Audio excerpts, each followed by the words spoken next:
नमस्कार, आप देख रहे हैं दर्श न्यूज। मैं हूं आपके साथ रितेश शर्मा। बिहार में अभी दो ही राजनीतिक गठबंधन सक्रिय हैं।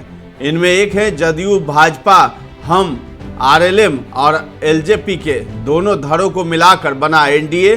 दूसरा है आरजेडी कांग्रेस वाम दल और वीआईपी को लेकर बना इंडिया ब्लॉक। सत्ता की मुख्य लड़ाई इन्हीं दो गठबंधनों के बीच है। वैसे जनसुराज के प्रशांत किशोर भी लड़ाई को त्रिकोणात्मक बनाने की पूरी कोशिश कर रहे हैं। उनसे दोनों गठबंधनों को भय भी लग रहा होगा, पर हम गठबंधनों की ही बात करेंगे। लोकसभा चुनाव के बाद बिहार में विधानसभा का चुनाव अगले साल होना है। वैसे अनुमान लगाया जा रहा है कि चुनाव पहले भी हो सकता है। चुनावी तैयारियों में सभी दल अभी से लग गए हैं। इंडिया ब्लॉक में आरजेडी के नेता और पूर्व डिप्टी सीएम तेजस्वी यादव ने चुनावी दौरे भी शुरू कर दिए हैं। तेजस्वी यादव आभार यात्रा पर निकले हैं। बिहार के हर जिले में उनके जाने का कार्यक्रम है। नीतीश कुमार की भी यात्रा पर निकलने की सूचनाएं आ रही हैं। हालांकि उन्हें विदेश दौरे पर भी जाना है। अभी तक उनकी यात्रा का नाम और तारीख तय नहीं हुआ है। वैसे जदयू के सूत्र बताते हैं कि सब कुछ तय हो चुका है, सिर्फ यात्रा की तारीख घोषित होनी है। यात्रा का एजेंडा भी तय है। इस बार नीतीश कुमार महिलाओं को ध्यान में रखकर अपनी यात्रा निकालेंगे।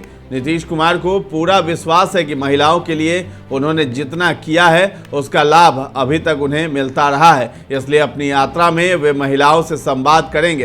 तेजस्वी यादव अपनी यात्रा में कार्यकर्ताओं से संवाद कर रहे हैं। बिहार में एनडीए का प्रतिनिधित्व नीतीश कुमार कर रहे हैं, तो इंडिया ब्लॉक का नेतृत्व तेजस्वी यादव के जिम्मे है। पर दोनों गठबंधनों में सब कुछ ठीक नहीं बताया जा रहा है।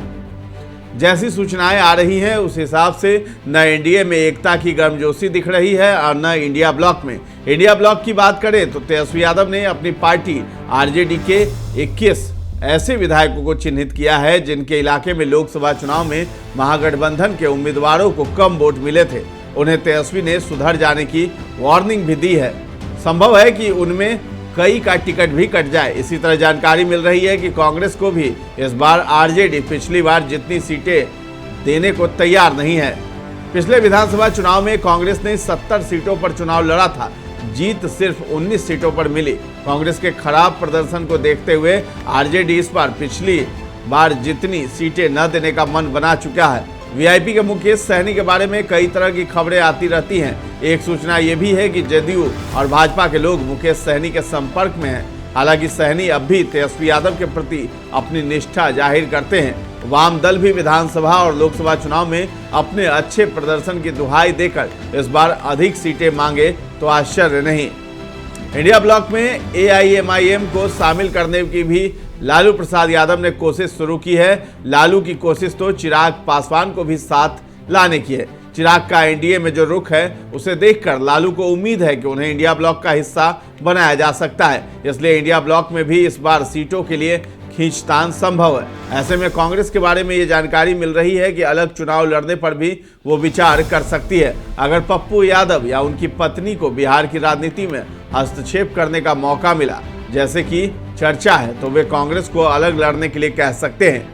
एनडीए में एलजेपीआर के नेता चिराग पासवान का तेवर तो अभी से तल्ख बना हुआ है। एनडीए में सीटों की बार्गेनिंग का दबाव बनाने के लिए उन्होंने झारखंड में 11 सीटों की मांग रख दी है। सम्मानजनक सीटें न मिलने पर अलग चुनाव लड़ने की चेतावनी भी दी है। जाहिर है कि लोकसभा में 5 में 5 सीटें जीतकर उन्होंने 100% स्ट्राइक रेट दिखाया है, तो इसके बदले वे इतनी सीटों की मांग कर दे जो बार्गेनिंग के दायरे से भी बाहर हो। पिछली बार सीटों के सवाल पर वे बगावती तेवर दिखा चुके हैं। अपनी इस हरकत से एनडीए के प्रमुख घटक जेडीयू को उन्होंने 38 सीटों का नुकसान भी पहुंचाया था।